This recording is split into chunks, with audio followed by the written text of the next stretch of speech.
You're listening to The Authenticity Show, where you get to eavesdrop on great conversations about health, creativity, and the quest for excellence. Your hosts are Carlos Casados and Satch Purcell. Our guest today is Maritza Worthington. Maritza Worthington is a functional nutritionist based in Fullerton, California. She specializes in issues around gut health and hormones. Now you can tell Carlos and Satch love talking about this stuff, and they're both fairly knowledgeable about this stuff in their own ways, but it's nice to have an expert to ask questions to. So here we go, let's dive in. Good evening, you guys. Welcome. I'm so happy to be here. We have a wonderful guest with us. All right. Maritza, welcome. Thank you. Happy to be here. Awesome. Yeah, so we're going to get into health tonight, right? So we do health, creativity, and the quest for excellence, and we haven't done just good old-fashioned health in a while. We haven't. Right? The foundation, the body, that all those other wonderful things happen through, right? So Maritza, what do you do? So I'm a functional nutritionist, and I do a lot in the world of gut health and hormones. So that's my specialty. And it's fascinating. Once I start digging into one piece, it's like everything is uncovered. And so I look at the whole picture of what's going on. So I treat everything non-specifically is what I do. Oh, interesting. And people get better. Oh, you treat everything non-specifically. Could you expand on that? What do you mean by that? Yeah, so by treating the body as a whole, right, looking at like the needs, I'm able to fill in the gaps. And so I have a lot of people, they're dealing with autoimmune issues, they're going to the doctors and not getting all the answers that they're looking for.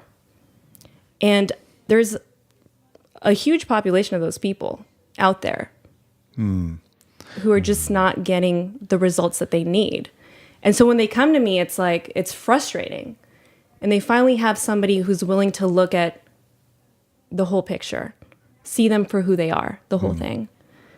And so that could be really empowering and liberating for somebody. Oh, nice. Yeah. That's fascinating. So what drew you to get into it? I mean, why did you go this direction with like healing and medicine and health? I went through my own health struggles very early on in life. Mm-hmm. So in my early 20s, when most people are partying, I was having a really bizarre incident, and it was with my kidney. And so I went to the doctors because I thought I had a UTI. And I'm like, okay, something's not right. And there was also a small part of me, I think more of an intuitive part of me, that was thinking it was something deeper. But I wasn't sure. But it was that moment where I was laying in the bed and I'm like, do I want to go? Do I want to get up and go to the doctors, or do I want to just lay here? And in that moment, I had it was like a small voice that said, if you just lay here, that's how people get complacent and they end up dying. Wow. And I was like, okay, maybe this is a sign. So I got in my car and I went to the doctors. The doctor, she saw me and she was like, there's a part of me that just wants to give you antibiotics and just leave it at that. There's a small part of me that's thinking maybe we should do a CAT scan. And so at that moment, it was my decision. And I think that was a really powerful realization because I think we don't often take ownership for our health. We're waiting for somebody to be our savior. That's true. It's overwhelming almost. Yeah. For most people. It was. And so at that moment, I'm like, this is really up to me.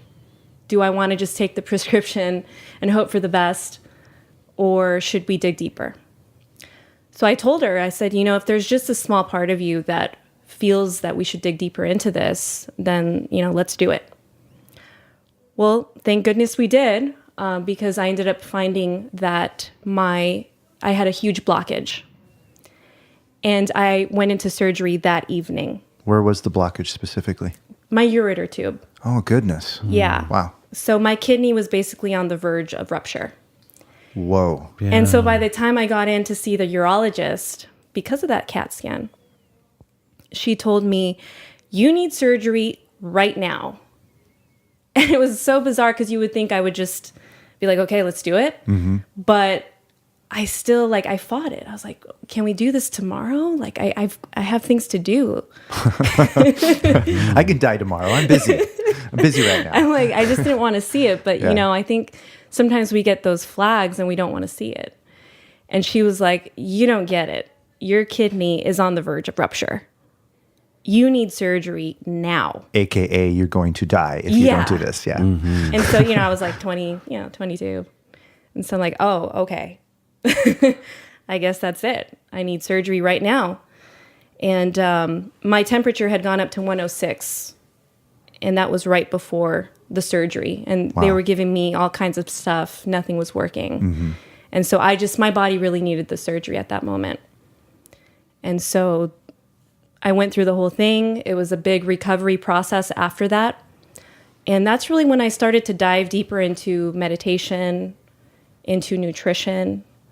And I started to, reflect on why all of this was happening.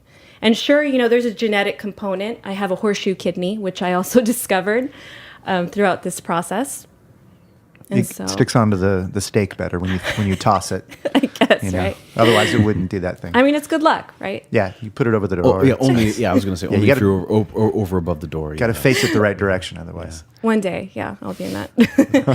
But, so I discovered I had a horseshoe kidney, which Mel Gibson has, by the way. Just fun fact.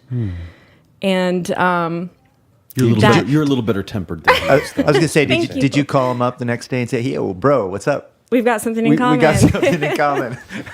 My fellow horseshoe. We're both brave. That's cool. Yeah, there you go. Nice. Yeah, so I found out I had a horseshoe kidney.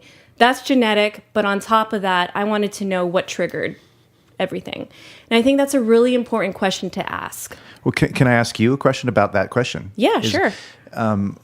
What was it about you and your background and your beliefs or whatever that caused you to think, I have this blockage, I have this emergency thing that came up, I have a horseshoe kidney. I think I need to soul search or dig deeper inside myself to figure out why that's happening. Like what is it about you that made you think I need to go inside my consciousness to try to find this answer? Did you have beliefs around that already, or was it the beginning of that, or did you hear something? Like what was that? I'm curious. Well, it's interesting because I started to dive into Buddhism when I was 18. And I actually went to Catholic school like my whole life. I'm so sorry. It's okay. I survived. Let me see those wrists. So it was kind of bizarre for me to do that in a way. Oh yeah. No, that was over with by the time Corporal punishment, but still kind of scary. Yeah. But yeah, I started to dive into my own sort of I was exploring, looking for answers. And even though I was raised a certain way, I found myself at Barnes & Noble just opening up different books. And looks like we got ourselves a reader. Yeah, I'm a reader. And so I think I had already kind of started that, as far as meditation goes. I had started to practice. And then after the kidney thing, it was full blown because that's how I recovered. I would go outside, I would ground, and I would meditate. And I felt so connected in those moments. I felt a wholeness that I hadn't felt before. Wow, very nice. I've noticed that when people talk about Buddhism, it's very common to say things like, I dove in or I got into Buddhism. Yeah. Because it very much is an inner kind of a thing. And I've noticed that tends to come up. So you got into Buddhism and started to search. Yeah. Search inside yourself. Now, did you have some exposure, like within your family or friends, towards these more holistic types of things, or was it something that you really were finding something different as compared to your past? I would say I was finding something different, which kind of made me the misfit in the family. Black sheep. Yeah. I was like, what is this? And that was tough at times. What was the attitude of health and wellness within your friends and family at that time? My family's Mexican. So they eat a lot of Mexican food, which is not very healthy. Delicious and overcooked. Yeah. Yeah. And lots of carbs and Lots of cheese. yeah. Queso fresca. And, oh, yeah. Okay. Burrito? Burrito. So I was just trying to make everything healthy. And they were like, oh, okay. What's this about? So, yeah, I think I was sort of the misfit at one point. And Mija, now, you're too skinny. I think I just got that like last month. Did you? Mija, you need to eat more. Yeah. And I love my Mexican family. Like they're so united. You know, there's a lot of good in it. It's a tribe. Yeah, it's a strong tribe. But definitely went through some interesting moments. I think now they just kind of accept it. They're like, oh yeah, you know, it's a lot more. You know, I've been on this path for a while, so they don't really question it as much. They just know. Just don't even offer her the flan. Just don't even offer it That's to her. right. Well, you're the curandera now, Yeah. right? Yeah, the curandera. The healer, yeah, of the family. But, you know, with that comes the healer's curse. You can't always heal the ones that you're closest to. Of course. Yeah. True. Yeah. Tell us about it. Yeah. That's how it is. Yeah. Right. But it makes you a better healer, don't you think? Yeah. Yeah. So you learn to channel with different clients and people. Yeah. And accept that there are some things that we just are not in a position to change. That's an important part of being a healer, isn't it? Being able to accept that. Because you can help a lot of people, I think. I know you can. But then there are some people that have, for whatever reason, what they're going through, what they are, who they are, where they're at that time in their life, that they just, more than anything, we have to just accept that that's what's going on for them, you know, that we might not be able to be the person that can help them to their next, you know, stage or whatever. That's an interesting thing. Wouldn't you say, Satch? Oh, that, absolutely. Like Yeah. being able to not be overly attached to what it is that you're doing, but still do what you're doing with full investment of self. Like Yeah. loving what you do, loving the people that you're helping, and yet also accepting that there's another order of things, you know? Yeah, I think the greatest healers out there are the ones that are just really good at being with people, and they just sort of use their own training as the excuse to go ahead and be there for people. And a lot of them you're going to help, and a lot of them you're just going to be there for, and that's just how it is, you know? Like you have a horseshoe kidney. Yeah. Right? And that's your genetics. And that doesn't need to be cured. You're fine the way you are. That doesn't need to be Absolutely. cured. That's just part of your story. I like to always say that I love to be around people with Down syndrome. They are amazing, right? I just love to be around them. And do they need to be cured, or they're just who they are? And they're fine the way they are. That's just kind of how it is, you know? But they still need things, you know? And so we can be there for them, right? So... Yeah, there's limits, there's boundaries. Yeah. I like to always remind people that all the greatest physicians of every culture throughout all human history are all dead now. So medicine has limitations. Certainly does. Because they're all dead. So you can't cure death. You know? What's the prognosis, doctor? It looks like you're going to die. Yeah. Eventually. right, exactly. Yeah. So there you go. But speaking of life in between birth and death, that's where you come in, right? So you are a functional nutritionist. And so what's the approach to functional nutrition? How do we enhance life? That's a good question. So I like to look at what's optimal. You know, how can we get someone to a more optimal state? And I can do that by looking at different markers, you know, starting with different systems. And you do it by one system at a time. And when you say markers, you mean like from testing and assessments and like lab tests and things like that? Okay. Lab tests, but I also want to mention that it's important to get to know the person and their story and what's going on. So I don't like to think of a person as just being... Bunch of numbers or something. Yeah. So it has to be a nice balance. So that's in your intake and your questions and all that. Yeah, so I spend a lot of time with that. And I like to correlate. So where do the puzzle pieces come together? And so maybe somebody's telling me that they don't have motivation. They're struggling to get out of bed. And then I'm looking at their cortisol and it's really low, or maybe they're really high strung and it's very high. And so that's, connecting the dots. And then if it's really not connecting with the lab test, then I'm like, okay, I got to call the lab. What's going on here? Yeah. Right. Yeah. So you're looking at the results within a background, within a context that surrounds that person. Yeah. And I Yeah. think that's really important to do. Yeah. Very nice. Okay. So what are the broad categories that you do look for? Like just for the person listening to kind of know, what are you kind of seeking in that? So I mostly always start with the gut. That's always the best place to start, as you probably know. Is that what your instincts tell you? My gut instincts. gut yeah. instinct. Follow your gut, but don't forget to nurture it too. So I always start with the gut because most of the time there's dysfunction there. And, I can give somebody all the best supplements in the world, but if they have gut dysfunction, then they're not going to absorb properly. So then it's a waste of my time and their time. Chinese medicine always says that if you have a very complex disease, start with the center. And the center is symbolic of digestion. So it's the same way. Something's really crazy. There's so much going on. I just don't know where to begin. Just look at their digestion and just start there. The second Great brain. starting point. And to piggyback on that, Ayurvedic medicine says the same thing. They say the root of all disease, the origin is found in the digestive system. Yeah. There you go. That's I know that perfect. one as a Vata body type. Ah, interesting. So you're a Vata.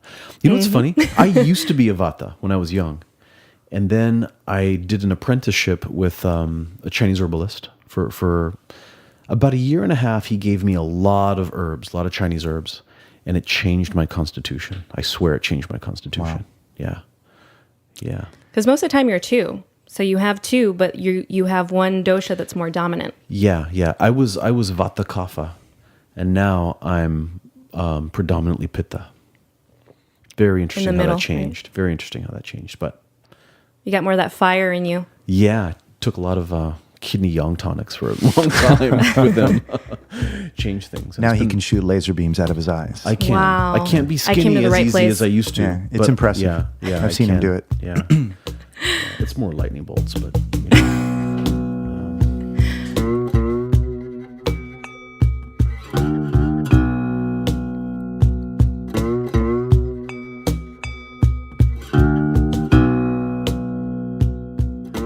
it sounds like you use food as medicine, Absolutely. right? So, how do you approach that? Like, what does functional nutrition say about how you do that? What's the mechanism there? So I do the intake, right? I really get to know the person's story. And then from that point, I figure out what's the data that we need? What are the labs that would be most useful to that person? And then I'm able to really investigate and then help that person with food. And so there's ways that we can also uncover what their sensitivities are. And so that's when it comes down to bioindividuality, figuring out that person's bioindividuality. That's a nice term. I like that. Yeah, term. that is a very good term, actually. How do you end up determining the difference between, say, like whether they're innately not well suited for a particular food versus what's going on with them currently? Like, how some people will get a temporary manifestation of being, rejecting a food or rejecting a certain substance, and then after a while they're completely fine with it and they can eat it. And they don't have any of those issues. So is there a difference there? Or? So that sounds like you're describing leaky gut. Oh, And so when you have leaky gut, you actually have more sensitivities. But once you do a lot of the repair work, then you have less sensitivities, or your sensitivities can actually change. So it's not always the same. Yeah. So some people freak out. They're like, oh my gosh, you're making me take out all these foods. And then I tell them, don't worry. Once things kind of shift, you might be able to bring back some of these foods. Maybe not all of them, but some of them. So things can fluctuate, just like how we talked about earlier, how your constitution fluctuates. so can your dietary needs. It doesn't have to be so fixed. Well, that's interesting. So in Ayurveda, they have Vikruti and Prakruti, the inherent constitution that someone is born with. And then there's the constitution that develops as a result of environment and age and exposure. So they look at both, which is interesting. And that kind of seems like it's what you're talking about. Yeah. So I would say I do that too, as far as looking at metabolic body types, figuring out what that person needs, like macronutrient-wise, digging into unique food sensitivities. So there's different layers to it. And then also like following intuition. So that's part of it too. So I love data, and I could nerd out, all day about data. But, I can't, turn away and not honor the intuitive aspect of what I do as well. And do you find that the longer you've practiced and the more clients you've worked with, the more data you've looked at, does that somehow make your intuition better? Does it get better over time? It does. And that's really exciting. Yeah, that's I'm neat, isn't it? I knew it. See? Yeah. What is Drop it the about mic. that? Boom. Yeah, my clients will just look at me like, "Are you psychic?" Yeah. That's pretty cool. I knew you were going to ask that. Totally. I think what most people are afraid of when they start to get dietary advice is that their life is going to be boring, right? That food's going to be boring. Oh, that's a right? big one. So I'd like to talk about that. Yeah. How exciting can food be when you're dealing with functional nutrition? I like to make it fun. And I like to look at it as an adventure. So I tell them, don't focus on the stuff that you can't eat. Okay? Like we go over it a little bit, but I make a bigger deal out of the foods that they can't eat. I'm like, okay, look at this as if you're going on vacation. You're going on this new adventure. You're trying all these new foods. New country, maybe. Yeah.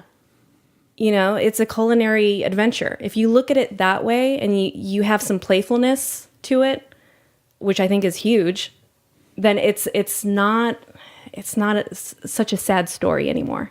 So do you point people to recipes and things like that, or Absolutely. share stuff that you do? Absolutely. Yeah, I love to cook myself. And so I create things in the kitchen. That sounds painful. See, does it burn? Just kidding. I'm not sensitive. Stop cooking yourself. So I like to make it fun. And, there's different ways to go about that. And it's all in the flavors too. I like to say it's all in the sauce. If you have a good sauce with it, then you're golden. That's true. Like I make a really, really good nacho cashew cheese. Really? Ooh. I do. So I'll make alternative nachos. Okay. Wow, the listener can't see the serious look in her eye right now. I know. But boy, you see those eyebrows, what she's saying is true. Yeah. I worked on that recipe a really long time.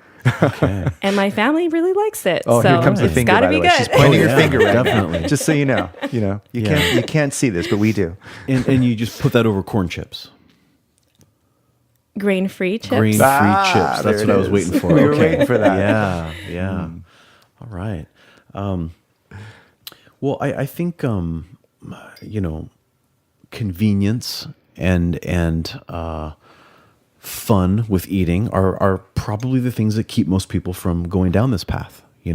Oh, but I love my In-N-Out. Oh, but I love, I could never say goodbye to, like me, I could never say goodbye to my lattes in the morning. You see what I mean? So Sticking your head in the ground. It's the Ostrich Technique. Yeah. Let's just bury our heads and it will go away. Right.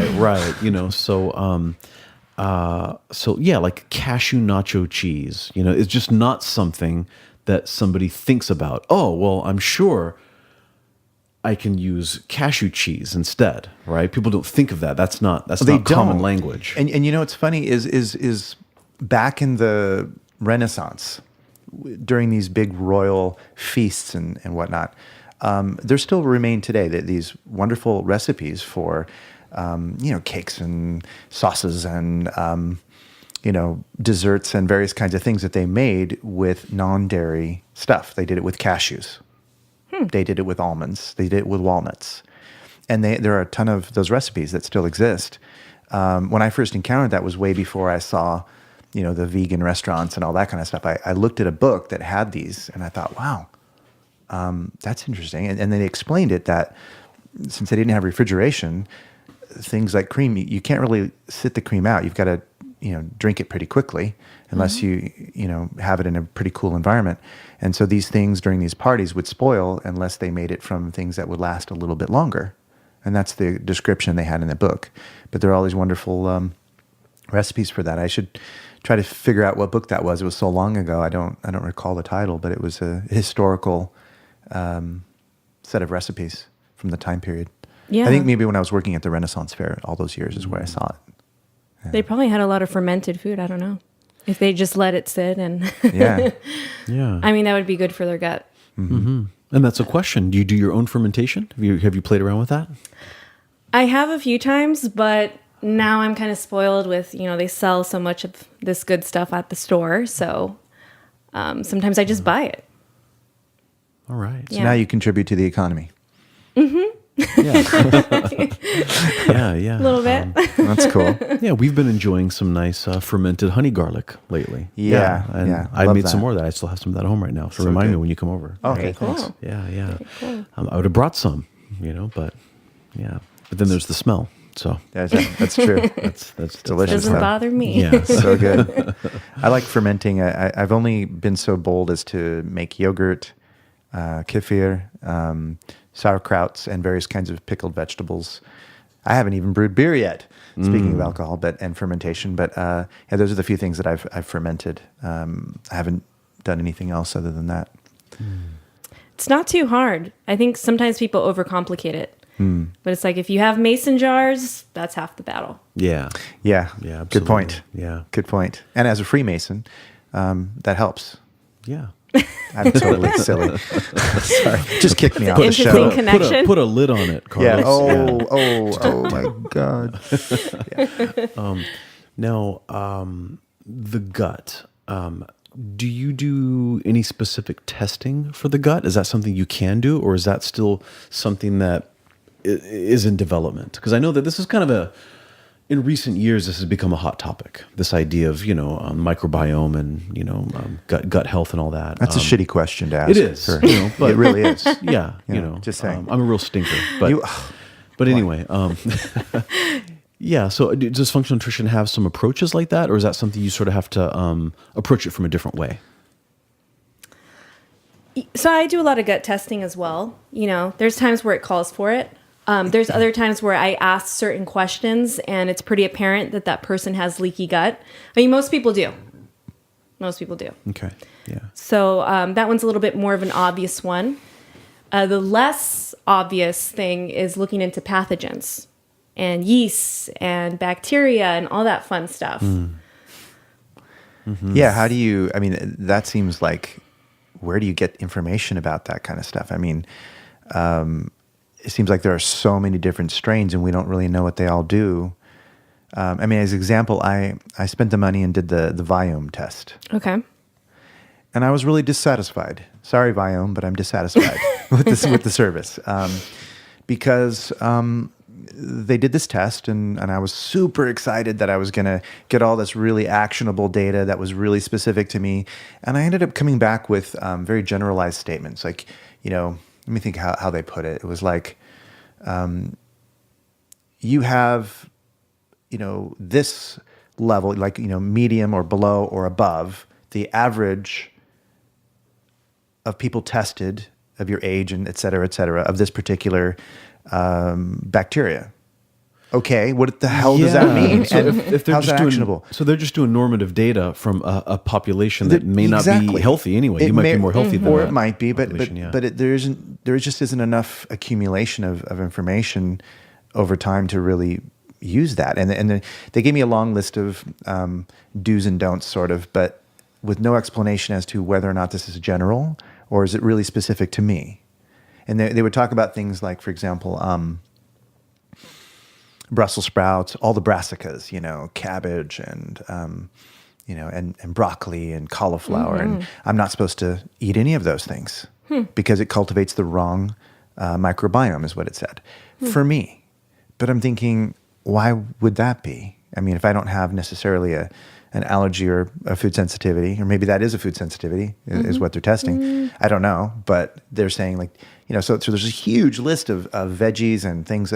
So all the stuff that I was thinking, all right, here I am doing this, pretty low carb, like I would call it a keto friendly diet that I do, that works for me and so far. And so once in a while you want to have a pizza maybe or something. So I'll do like a cauliflower crust, and do something like that. It's really good. But I'm not supposed to have that. Like it's on the really bad category, like do not eat this kind of thing. And I'm thinking, is that really useful? I don't know. I mean, I haven't eaten as much because of it. I have chosen to kind of mostly follow that, and experimenting a little bit with how do I feel after I have cauliflower? How do I feel after I have Brussels sprouts and things? And so far, I don't know if I noticed a difference really. I know Deepak Chopra was ranting and raving about Viome, and it's very, very popular. And it's I don't know how much of this is just sort of marketing and getting people to, do you have any thoughts on that? Yeah, I think people can get caught up with, a certain test, and they're not looking at the big picture. And so that's why, I think there has to be a good balance between testing, but also having a good practitioner, all these elements really coming together. Because you can't base everything off of just one test.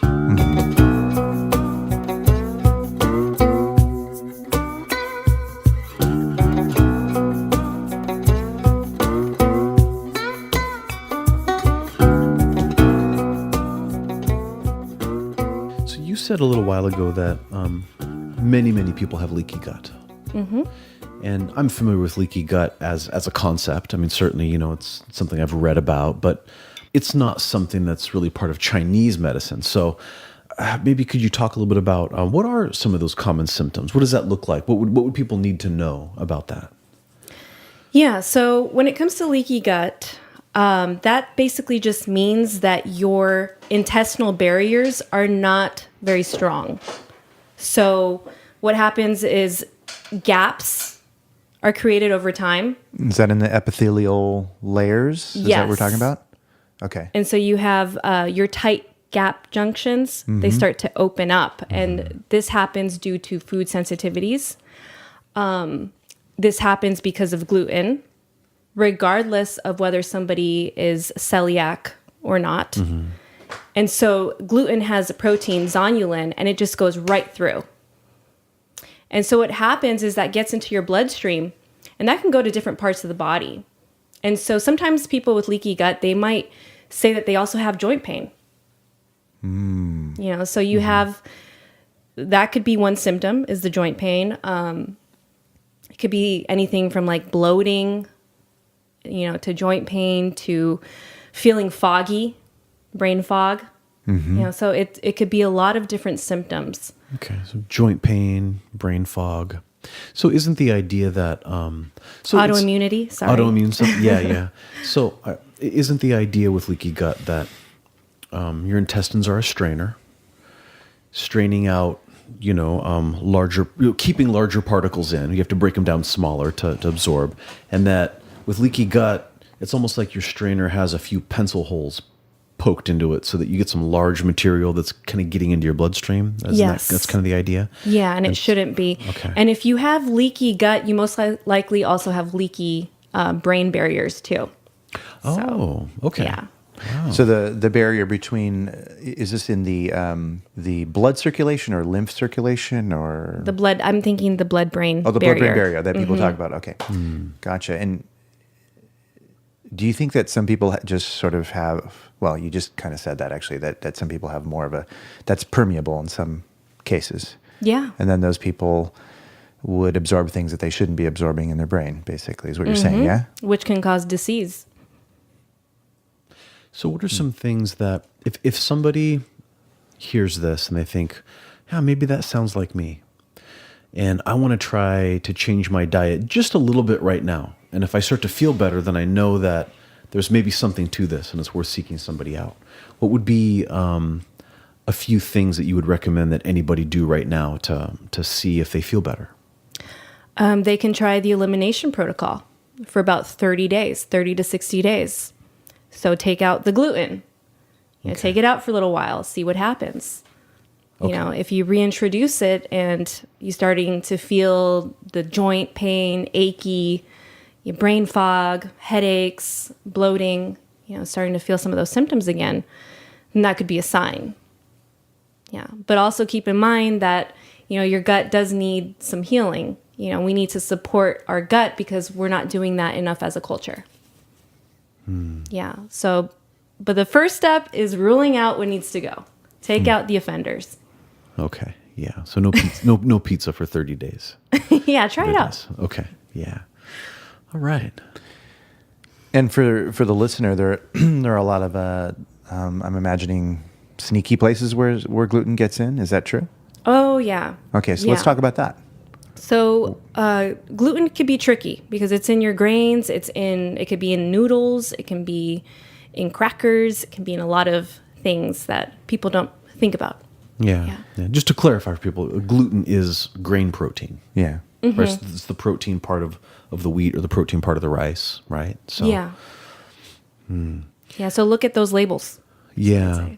Now, do you find that some people handle gluten just fine and they're not sensitive to it? They might not have celiac disease. Okay. But I would still like to see their test results. Okay. So do you ever see anybody that does test results and they're just one of those people that are okay with gluten? Or is that just something you just don't come across?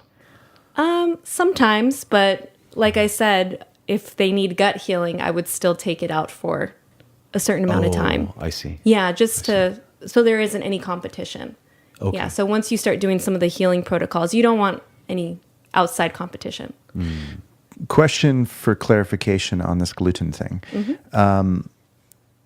There does, from what I've read, does seem to be this difference between the ancient grains version that you may contain gluten, and then these modern bread forms that have something like 400% the amount of gluten that used to exist, and then this additional substance that's created called gliadin, which is another byproduct of these new grains that have been bred for basically their fatness, their bulkiness, their increased protein, their rapid growing and disease resistance and all that. Yeah, so I mean, what makes grains worse too is the glyphosate and the things that are being sprayed on the grains as well. It's an added layer that can cause more inflammation in the body. Yeah, so unfortunately, there's a lot of great foods that are also being sprayed. So I think that's also a part of what's aggravating. So people are being overexposed to all these chemicals and things that they wouldn't have otherwise, and it's starting to accumulate in their bodies. And do you see that also in the gut tests and things, or is it more like you see that in the blood? And oh yeah, I could test for intestinal permeability. Okay. So that's just, the same thing as leaky gut. Wow. Yeah. So that's something that could be tested for. Or I just ask certain questions and then it's pretty apparent. Okay. This person most likely has some form of leaky gut. And it's like a spectrum, right? If you can think of a vast spectrum. So somebody might fall, a little bit on the range and somebody might be way over to where it's causing a tremendous amount of distress in the body.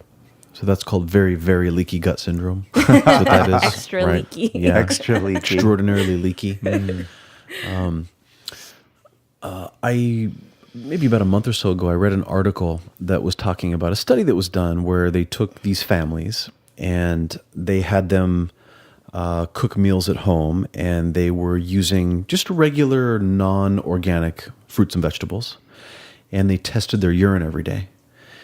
And then they would switch, and then they had the family do only cooking with organic fruits and vegetables. And they measured their urine every day. And they, like some of them went from the regular fruits and vegetables to the organic, and then other families went vice versa, went from the organic back to the regular. And they did report that they found quite significant differences of pesticides in their urine.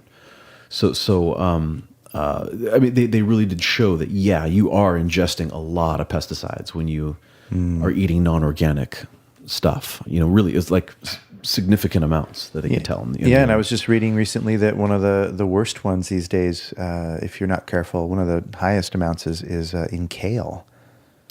And kale's so popular right now because it's one of those foods that it's become a meme unto itself. You eat more kale and all this kind of stuff, but it's so heavily sprayed because bugs love to eat on the kale. They like it just as much as we do. They want to be strong, so they eat the kale. But yeah, and so that's one of those ones where you really should, fork over the extra $1 or whatever it is and get the organic kale and make sure it's not sprayed. Yeah. There's that concept. It's not worth it. It's too much. There's that concept of the dirty dozen. There's supposed to be 12 fruits and vegetables that are just known to just be very dirty. Lots of pesticides and things. Yes. And they also have the Clean 15. The Clean 15. Yeah. Like I think asparagus is on spin. that. Yeah. Asparagus. Yeah. Well, that's the only one I remember. What are some of the ones on the Clean 15? Okay, so I have the dirty dozen. Ooh. Let's do the dirty dozen first. Okay, let's get straight to the smut. It's getting juicy. Strawberries, spinach, kale, nectarines, and apples. That's the first 5. Preach. So strawberry, spinach, kale, nectarines, and apples. Okay, now next. Grapes, peaches, cherries, pears, tomatoes, celery, and potatoes. So there we go. That's the dirty dozen. Now, folks, this does not mean that all of these things are dirty, right? It means, you can get organic ones and, clean them properly. Clean them extra well. Yeah, extra well. Okay, so here's the Clean 15.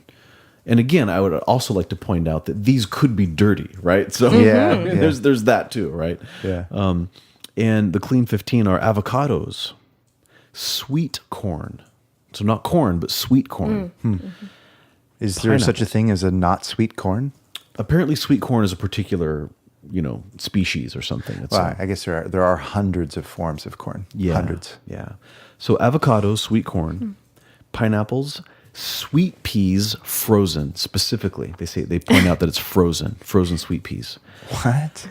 They were unfrozen at some point. Yeah, they were. So yeah. It follows that. I know. Onions, papayas, eggplants, asparagus, kiwi, cabbage, cauliflower, and cantaloupe. So that's the 3 C's. Cantaloupe. Yeah. I'm telling you. Try as I might. Broccoli, mushrooms, and honeydew melons. So these are all clean. And a lot of those are covered. So there's like a protective layer over them, so it makes it cleaner. Yeah, why the hell would you have to spray a mushroom when you're growing it in a controlled setting? Like you've got, usually it's grown on trays on a mycelium, or the mycelium is fed. You know what I mean? Like, why would you ever spray something like that? That would be just so dumb. And I hope we never get to that. Yeah. Yeah. So there you go. That's the dirty dozen and the Clean 15. So. Speaking of mushrooms, mushroom broth is the new bone broth these days. Oh, I love, shiitake mushrooms. I make a really great immune boosting soup with shiitake. Oh. It's very good. Nice. Sounds good. Sounds delicious. Okay. I think we're coming over for dinner. Was it Tuesday that you said? Yeah. after our run, we're gonna perfect. come over. Yeah, and have a meal. Mushroom broth. You have someone to call if you're sick. Hey, yeah. Awesome. Hey. I think we need to schedule an authenticity potluck. Totally. And Absolutely. we can all get together and bring our favorite healthy dishes. And, I know. Authentic foods. Yes, authentic foods. There we go. Authentic We foods. should do it like once a month or something and have an authenticity potluck. And we're not going to invite scary sister Mary from your grade school. So she won't be there. I think that really was her name. That's really creepy. How did I know? I know. Just stuffing those Sister Mary, those sacraments with gluten. Those glutinous Eucharists. Yeah. Get you every time. You're going to hell. I am. I'll have good company though, so I'm not worried about it. Yeah.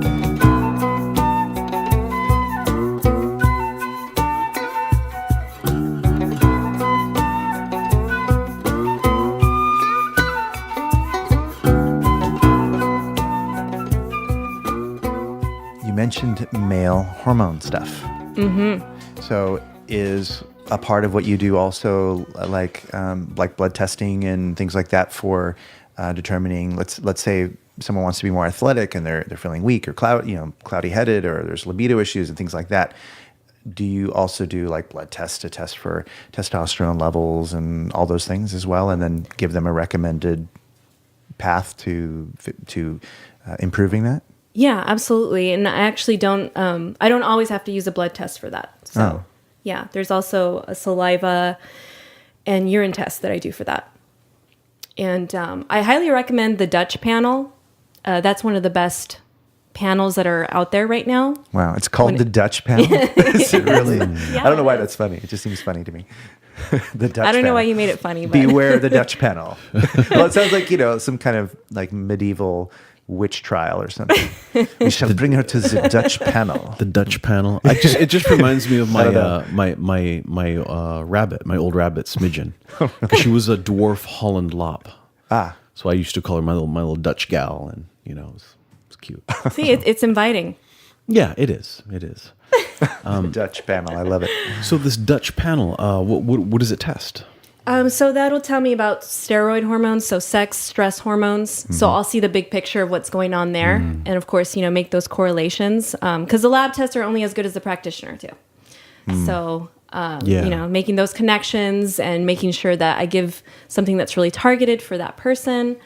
With men, estrogen dominance is a big thing. It doesn't just affect women, it's affecting men too. And so, if you're a man who's drinking a lot of beer, watch out. Because that's increasing your estrogen. So beer's for sissies. So it's actually not very manly. Yeah. Yeah. Wow. Sorry. Okay. Bunch of sissies. Yeah. That's hilarious. So is the Dutch panel a saliva test, as you're talking about? Well, it's either there's different ones that you can do, but there's saliva, there's urine, and it just depends on the situation. Okay. Yeah. Very good. So I imagine a lot of these tests that you do are going to very specific labs. There's just specific labs that do this as a service, and is that how that works? Yeah, and I'm part of a medical director program. Okay. That means that a physician might look over your results as well. Okay, I see. And then I'm also looking over the results and Like a coordinated effort kind of thing. yeah, I mean, you could look at it as integrative. And usually, the physician will just be really quick. And so, I look at it from a nutritional perspective, from a functional perspective. And it's interesting because the ranges are different. So what doctors look at, they're called pathological ranges. What I look at, functional ranges. Got it. There's a big difference. Yeah. Yeah. So, I'm looking at some of those gray areas. It might be a case where it's not a full-blown diagnosis yet, but I'm already seeing that it's problematic. Well, I'm fascinated by this. So there are functional ranges and pathological ranges. This is interesting to me because if you look at the history of Western medicine really got started off, if you go back to old medieval times, a person is on their deathbed. Usually the priest and the doctor are called in about the same time. Because they're going to say, hey, doc, can you save this person? Right? And the priest is also there because a lot of the times they can't, right? So last rites, okay? So the idea is today's modern medicine very much was influenced by and sort of filtered through this idea of a person is dying, can we save them? And that's a very interesting question to ask as a healthcare provider, right? Take ancient China, for example, right? That typically was not when the doctor was called in, right? The doctor was, being hired to serve the emperor and the important people around the emperor and to keep them healthy. And the emperor had concubines and needed to have lots and lots of children. And so there are all these reasons why the doctors were pulled in to prescribe their herbs for longevity, for fertility, to try to live a longer, healthier life. So the interesting thing is today, what is modern medicine so good at? They're so good at emergencies. Absolutely. doggone good at emergencies. Yeah. And diagnostics. Because that was the origin of the tradition, right? So what's funny, the reason I bring this up, right, is because, and I've seen it, you have a problem, go to the emergency room, they basically check to see, are you going to survive the night or not, right? If it's not a super duper emergency, looks like everything's stable, you're okay, it's only a kidney stone, it's only a whatever it might be, right? Here's some pain meds or whatever, or here's maybe some antibiotics, whatever. Go home and then follow up with your doctor. But they'll usually say, but come back if things get worse. If things get worse. Yeah, because then we can save you. See the interesting angle there, right? So basically the message there is, you're not always, obviously, right? But quite frequently, I know many people have had this experience. You're not sick enough for us to save you yet. And that's a very important distinction to make between being healthy or not, right? Oh, yeah. And so when you look at a pathological range, hey, if this marker is at this level, you're in real trouble, but don't worry, it's elevated, but you're not there yet. And you're talking about functional levels, which is a very different thing. That's this idea that, you're not at this in the red zone yet. I'm looking at the gray. Excellent. You're in the Yeah. gray. Beautiful. That's great. This you can work with, right? Yes. So I think that's an interesting angle for people to be aware of. That's important to know. Absolutely. That there's a difference there. Yeah. And, I think people need to know, like, when do you see a certain practitioner or doctor? Because sometimes they don't always know.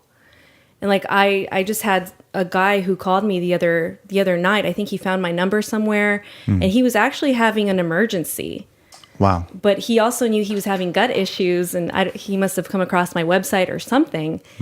And it was 10 o'clock at night. I happened to have my work phone on me, and I answered the call. And he's like, I know that you do a lot of work with gut, but, I'm in so much pain, and I don't know what to do. And I told him, I'm like, you're having an emergency. It sounds like you need to go to the ER. And he's like, are you sure? It's kind of like that moment I had when I had my kidney issue. Wow. Of like, is this really happening? And I told him, I'm like, I would not wait to find out. You should probably go. And good thing he did. He called me the next day, getting out of the ER. Apparently his appendix was about to burst. Yeah. Good thing he went in. Yeah. Darn good thing, yeah. But, I have no problem telling people, hey, there's a time for the doctor. Don't come to me if you have a broken arm. I don't do emergency. But I can help you before it becomes, severe. You might want to see a functional practitioner if you're in that gray area and you're not getting a diagnosis and you're starting to feel some symptoms, but you really want to dive into the root of what's going on. And, that's a situation, especially with autoimmune conditions, anything gut-related, hormonal-related. That's a good time to see a functional practitioner, before it turns into a big problem. Yeah. So, and it's really rewarding on my end because I see people that they're in a lot of pain. They're suffering because they're in that gray area. So they don't really know what to do. And it's that situation where the doctor's waiting for it to get at a certain pathological range, but it's clearly an issue. And so that, I think, is very painful for me to see as a practitioner, that they're in this, limbo state and they're in so much pain because of it. But I'm like, here's my hand. Let me give you some relief. Let's see what we can do to help restore the body. Yeah. That makes sense. Nice. I bet that happens, I'm thinking in terms of blood sugar, people, doing fasting blood sugar tests and glucose tolerance tests and things like that, that range of what is considered pre-diabetic and diabetic versus functionally, optimally, as you would say, where that should be. Could you speak to that a little? Yeah. So, I mean, diabetes, that's a really good example. Also, liver. So sometimes I'll see some signs with liver, like, ooh, that's a little high on my end of things. You know, let's like do liver enzymes or something. Yeah. Like different liver markers might be, going in the wrong direction. Sometimes I look at people's complete blood counts. Like, show me what you got, bring it in. I'm looking at it through a different lens. I'm not trying to be a doctor. I'm looking at it through a functional nutrition lens.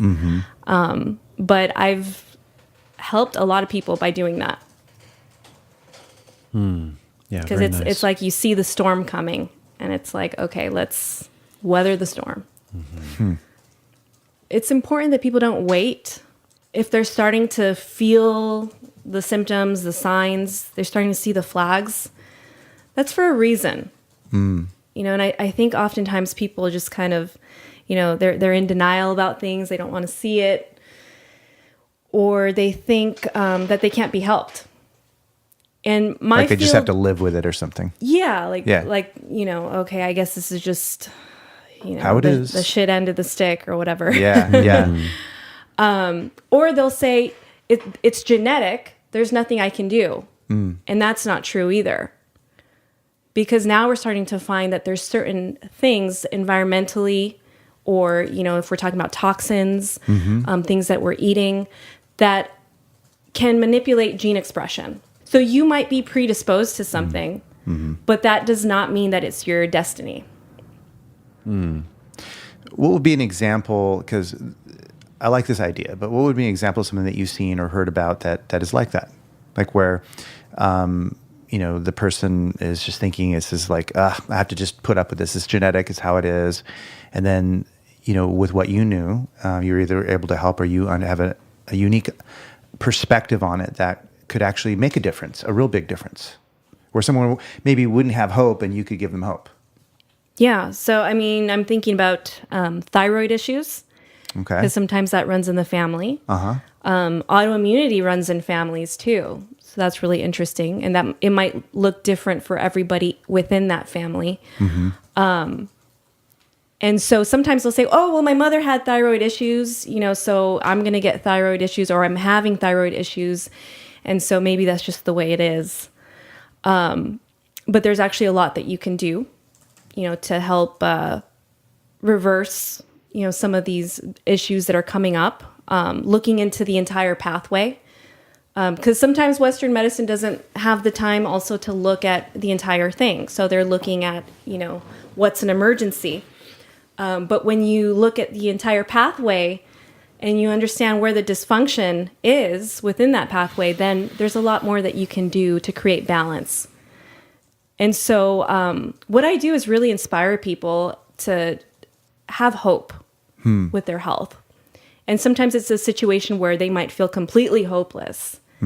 And sometimes it's easier to tell yourself the story of, oh, well, it's my genetics, than to actually, think about doing the work or, hiring someone that could help you. So sometimes it's also a story that people tell themselves. Sure. Yeah, that's a good point. I think a lot of times when somebody says something like that, oh, my dad died of a heart attack when he was 58 and my grandpa died of a heart attack, so I'm probably going to die of a heart attack, right? Is that when people think that those things are familial, that when they think they're genetic, it might just be that it's really more the habit of the family that led to that. And True. It's not so genetic. It's really that, well, maybe grandpa and dad and son all have certain habits that they engage in. That's a great point. You know what I mean? And it's really, it's a learned tradition that's being handed down. And it's not genetic, It's certainly a possibility, that needs to be looked at and uncovered. Absolutely. Well, yeah, to your point also spoken earlier about thyroid stuff, I know at least 4 people, women in particular, who were diagnosed with various thyroid, either hypothyroidism in most cases, sometimes hyper, but usually hypo. And this diagnosis went back many, many years, and they'd seen doctors over and over and over again during that time, gotten blood tests, and is it TSH? Is that the right hormone I'm talking about? Thyroid stimulator. Yeah. Yeah. So TSH and levels and things like that measured on a regular basis. And these people decided to get off of their meds and do other protocols, whether it be, Chinese medicine or homeopathics or various kinds of protocols. And it's been many, many years. And none of them had to go back to the medication. And it's been years and years, and they're absolutely fine, even though they've literally been doing this since they were maybe 15 or 20 or whatever, Anyway, I know that my example isn't going to prove anything, but for me, it just opens my eyes to the fact that we have to maintain an open mind about it and realize that some of these things that a doctor would maybe advise against, it doesn't always work that way. Like there's more to the story is what I'm trying to say. Absolutely. In a roundabout way. There's more to it. Yeah, and what you're saying is absolutely true. You've seen this too? Yes. I've seen it within my practice, working with Hashimoto's clients. And even my mother. She was also able to overcome her thyroid issues. And it's something that I've looked out for because, I know that she went through it herself. And, it's interesting because it was brought on by stress as well. And there's a lot of factors that come to play with autoimmunity to create the perfect storm. Yeah. My mom's been in remission for a long time now, decades. Yeah, so this isn't just like some one-off. If you and I have both seen this, I don't even do what you do professionally. I have herbal training and things like that, but I'm not, that's not what I do. But I run into this a lot. Just kind of interesting. And I'm going to blow everybody's minds and add my mom to the list too. So all three of us have had some experience with this. Oh, wow. Yeah. My mom's situation was a little bit different. She had very low thyroid function and was on, Synthroid for many, many, many, many years.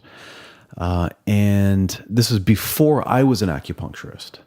So I was still a lot younger, and she started getting some regular treatments and taking some herbs for other things. It was not for her thyroid. The assumption was, I'm just on thyroid meds.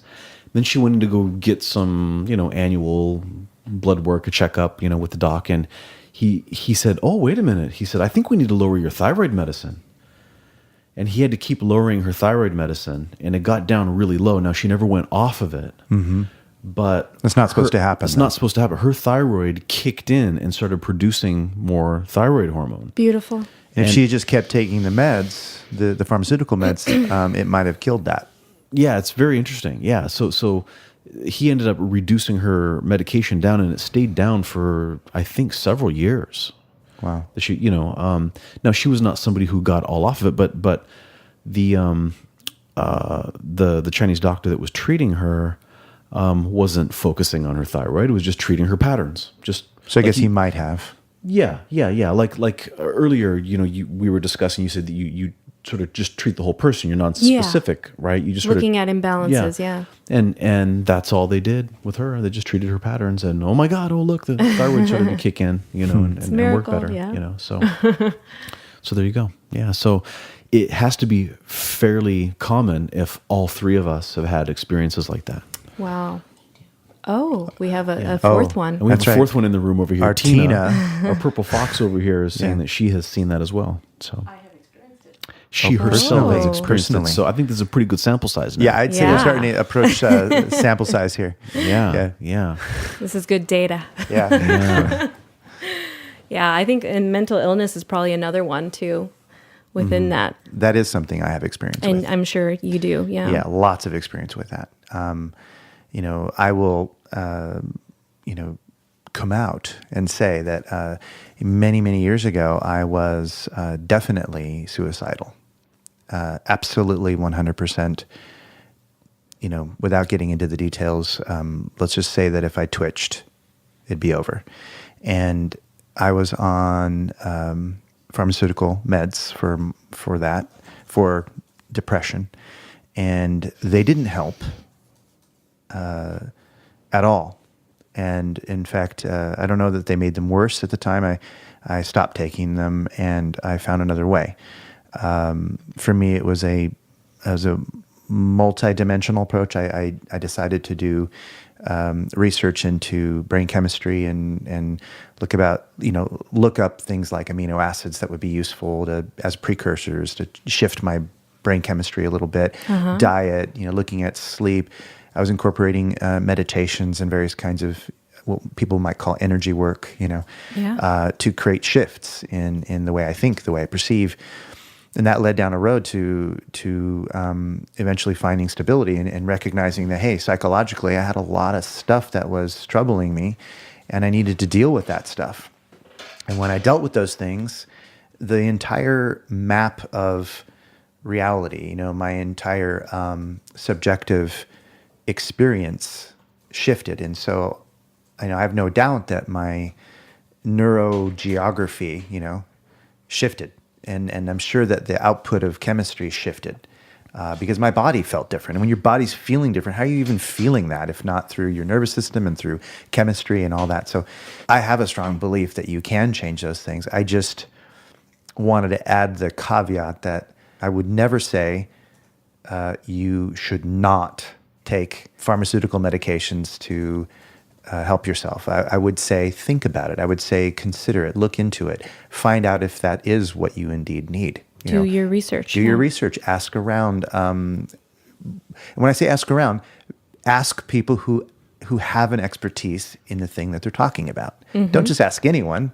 Don't just look online. Because you can be easily misled by what you read in the Google rabbit hole. Right, the Google rabbit hole can throw you off. And since you don't have necessarily clinical training, you might be asking the wrong question, and therefore the answer you get might be correct, but not for you. True. And so there's all sorts of issues with that. It's critical thinking, right? But even though I do feel there might be situations where that could be useful and probably the best choice for someone, I also believe that we can heal. I believe that we can heal ourselves. And I love what you do because you have that same belief. You talk about it all the time on Instagram and you convey the idea that you believe in our ability to heal, which I think is very encouraging. Thank you. Yeah. And I love what you mentioned because healing is multifaceted, right? So we just look at one side of the diamond, but not the whole thing. And the emotional, the mental, all of that comes to play as well. The food, right? It's pretty dynamic. Anyone who's a preventative practitioner is most likely going to be a lot more encouraging, empowering. Yeah. Because we work in that gray area where it is very positive. I love to see change in people. I love to see transformation. And, to be able to stop a train that's headed in the wrong direction is just such an amazing feeling.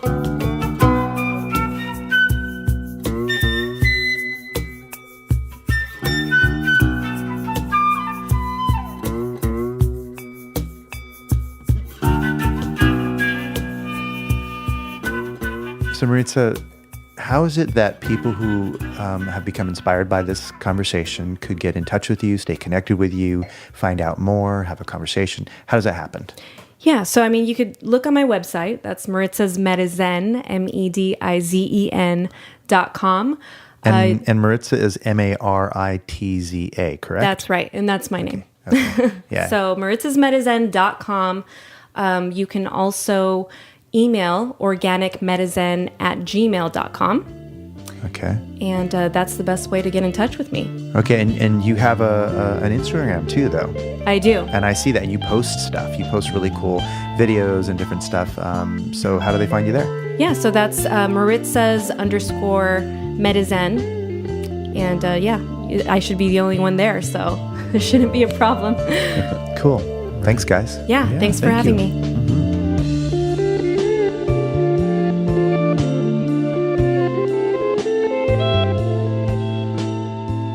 You've been listening to The Authenticity Show with your hosts, Carlos Casados and Satch Purcell.